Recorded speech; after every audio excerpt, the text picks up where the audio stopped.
എന്താണ് ISL കരാർ? 2025-26 വർഷം ISL നടക്കുമോ? ഇപ്പോൾ ആരാധകർക്കിടയിലുള്ള പ്രധാന ചോദ്യങ്ങൾ ഇതാണ്. All India football federation AIFF, football sports development limited FSDL ഇവ തമ്മിലുള്ള കരാറാണ് MRA അഥവാ master rights agreement.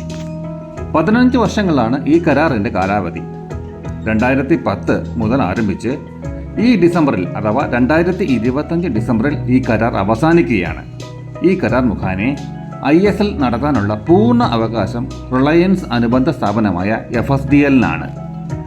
Marketing, broadcasting, sponsorship, team ഉടമസ്ഥത, ലീഗ് ഫോർമാറ്റ് എന്നിവയുടെ എല്ലാ നിയന്ത്രണങ്ങളും FSDLനാണ്. റഫറിംഗ് പോലെയുള്ള സാങ്കേതിക കാര്യങ്ങൾ മാത്രമേ AIFFന് പങ്കുള്ളൂ. വാണിജ്യ നിയന്ത്രണങ്ങളൊന്നും ഇല്ല. FSDL AIFന് വാർഷിക ഫീസ് നൽകുകയും ഗ്രാസ് റൂട്ടുകളും നാഷണൽ ടീമും വികസിപ്പിക്കാൻ നിക്ഷേപം നടത്തുകയും ചെയ്യുന്നുണ്ട്. ഈ ഡിസംബറിൽ കാലാവധി കഴിയുന്ന കരാർ പുതുക്കുമ്പോൾ AIFFന് കൂടുതൽ നിയന്ത്രണങ്ങൾ വേണമെന്നുള്ളതാണ് നിലവിലെ വിഷയം. അതിൻ പ്രകാരം FSDL പുതിയ കരാർ നിർദ്ദേശിക്കുകയുണ്ടായി.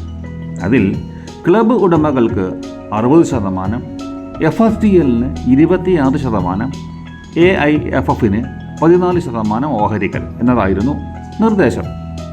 ഇതിന് AIFF മറുപടി നൽകിയിട്ടില്ല.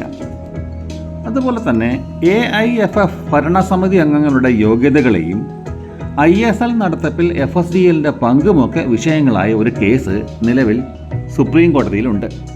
അതിൻ്റെ വിധി ജൂലൈയിലാണ് പ്രതീക്ഷിക്കുന്നത്. വിധി വരുന്നതിന് മുമ്പ് സുപ്രധാന തീരുമാനങ്ങളൊന്നും എടുക്കേണ്ടെന്നാണ് FSDLൻ്റെയും AIFFൻ്റെയും നിലപാട്. നിലവിലെ AIFFൻ്റെ ഭരണസമിതി താൽക്കാലികമാണെന്ന് കോടതി വ്യക്തമാക്കിയിട്ടുണ്ട്. അതായത് ISL നടക്കുമോ ഇല്ലയോ എന്നുള്ളത് പ്രധാനമായും സുപ്രീം കോടതിയുടെ വിധിക്ക് ശേഷമായിരിക്കും തീരുമാനിക്കുക. അതേസമയം ഡ്യൂറൻ കപ്പിൻ്റെ ഷെഡ്യൂൾ പ്രഖ്യാപിച്ചു കഴിഞ്ഞു.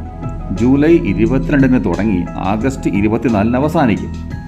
2025 ഡിസംബറിന് മുമ്പായതുകൊണ്ട് ഡ്യൂറൻ കപ്പ് നടക്കാനാണ് കൂടുതൽ സാധ്യത.